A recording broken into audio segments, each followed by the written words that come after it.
La tradició i les últimes tendències s'uneixen al Forn l'Ermiteta, on podran trobar tot tipus d'especialitats, tant en dolç com en salat, elaborades de la forma més tradicional.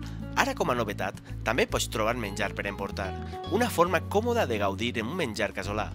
Visita'ns a l'Avinguda al Maig número 45, telèfon 96291 2525. Forn l'Ermiteta, fet com a casa. Amaneix al barri de Sant Antoni i la planta de les fogueres ja està en marxa. Els festers i col·laboradors de la festa van començar a agafar els troncs i la brosta i les deixen preparades per a la crema de la vesprada. Estem així en la foguera de Sant Antoni i ja podem veure que la tenim prou muntada. Tenim el fester major de Sant Antoni. Vicent, com vas començar la festa? La festa va començar fabulosament i avui ha sigut un dia de molt de treball.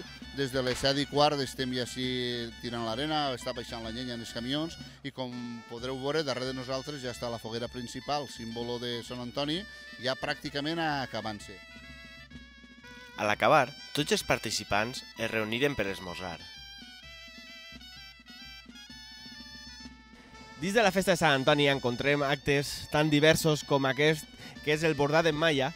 ¿Nos podrías explicar un poco en qué consistía esta técnica? Pues mira, se hace una malla primero, una red, que es lo que está haciendo esa chica que hay ahí, ¿ves? Primero se hace la red, después se estira y se borda. La promotora d'aquesta idea ha sigut Finín Morales.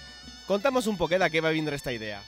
Bueno, pues una nit, sopant, una xica que li diuen Mariluz va dir, pues podríem fer una demostració de les faenes que es feien antigament en el carrer, perquè així, com tots saben, era un barri de llauraors i la gent en estiu i quasi sempre eixia al carrer. També hi va haver una xocolatada infantil, on tots els xiquets del barri van gaudir d'un xocolate calent i uns xurros. També, a càrrec de l'Arca, es va fer una exhibició canina. Com va ser tradicional, al local de l'associació, la gent més major es prepara les paelles que ens donaran de dinar a tots els festers i col·laboradors de la festa. Aquestes paelles potser preparar-les ja uns 17 o 18 anys, des del moment jo i molts més temps. S'hauré d'això molts anys més, però la majoria de 10 o 18 anys. Per tal d'anar al dinar, els festers varen fer un passacarrer acompanyat de música, de dolçaina i tabal. I al dinar, quan les paelles foren finalitzades, es serviren vora 300 plats entre festers i col·laboradors. A primera hora de la vesprada, el carrer de Sant Antoni es plenà de tot tipus d'animals, esperant ser beneïts a la porta de l'ermiteta. Després de ser beneïts, reben el pa i la garrofeta. Al carrer es va poder veure tot tipus d'animals, des de gats i gossos, passant per tortugues i aus, fins i tot a cavalls. Finalitzat aquest acte, es dugueren a terme les diferents inauguracions de les tradicionals exposicions. La primera d'elles va ser l'exposició organitzada pel grup Scout Mafequín, que tractava el tema del reciclatge i les seves conseqüències al canvi climàtic. Estem a l'exposició dels Scouts i estem amb Pau, que és un dels artífits que ha tingut la idea de fer aquesta exposició. Pau, conta'ns un poquet el per què el reciclatge.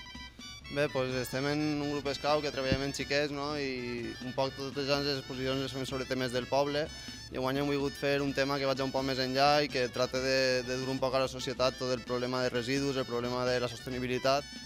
A continuació, passaren a la mostra de bonsais organitzada per l'Associació de Bonsais d'Ontinyent. Per finalitzar, el grup de júniors de Santa Maria mostrà la seva visió de l'època mitjaval. A les 7 de la vesprada es va dur a terme la benedicció del pa, on les dones del barri porten els dolços fets a casa. A continuació, el fester major Vicent Esparza va ser l'encarregat d'encendre la traca que punxa foc a la foguera major. La traca va recórrer el carrer de Sant Antoni, cremant les 4 fogueres. El foc dona pas a la retreta, on xiquets i majors recorren els carrers del barri, fanalet en mà.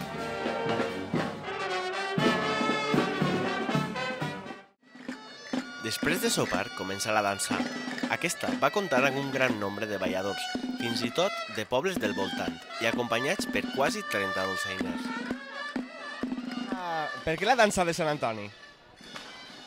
Bueno, en el meu cas particular és perquè les meves arrels s'han nascut al Poble Nou. De tota la vida ho he viscut. I entonces sempre que ve Sant Antoni, algun cuquet ens porta a vindre per aquí. Igual que Gonzalo, jo no són arrels meues, però sí de la meva família, de la meva àvia Amparo i de mon pare. Jo, de fet, he sigut ama d'ací de les festes de Sant Antoni, de l'última promoció, i són unes festes de barri que portem tots al cor. A l'acabar la dansa, la nit va ser amenitzada per l'Orquestra Tequila, de la qual van gaudir un gran nombre de públic assistent. Al descans de l'orquestra, els dimonis van omplir de foc el carrer de Sant Antoni. A la matinada, el barri és despertat amb el soroll dels trons dels festers que fan esclatar als carrers del barri. A migdia, la gent del barri honra el seu patró amb la missa major. En aquesta es celebra el sorteig dels quadres del sant. A l'eixida de missa, els assistents reben de mans dels festers el pa beneït. I a so de pas doble, recorren el barri amb els porcs i finalitzen a la plaça del Barranquet, on es dona pas a la mascletà. Després de dinar, quan encara el dolç està a la gola, els tractors plens de xiquets decoren el barri amb confeti i caramels. Les inclemències del temps van impossibilitar que els devots del barri gaudiren de la presència del sant pels seus carrers. A canvi, els festers desfilaren a so de pas doble. Al final, la meteorologia no mos ha acompanyat en esta festa de Sant Antoni. El diumenge ha sigut un poquet pluviós, però bueno, Rafa, el balanç general de la festa com ha sigut? Al fin i al cap s'ha fet, la professor s'ha fet tot. Han fet un acte nou que no s'havia fet, el passar carrer, però bueno, ja que estava plovent, no volien banyar el sant, doncs els demés actes sí que s'han fet i han tingut prou èxit, encara que ha estat plovent, però t'han de fer. Com ha sigut aquesta decisió de deixar el sant dins de l'església? Bé, doncs hem reunit el Festes Major, la Junta Rectora, el president, el retor, don Melchor, i estàvem comentant que, clar, és una professó llarga, estava amenaçant el temps, estaven caient gotetes, i va fer un paronet, però no s'hem arriesgat a eixir, pegar la volta i que ens pillara a mitjà camí i que el sant es poguera banyar. A les portes de l'ermiteta es van rifar els porcs. Els nombres agraciats van ser el 48.012 amb 2 pernils, el 41.297 amb un porc i el primer premi, que és 2 porcs, és per el nombre 39.491.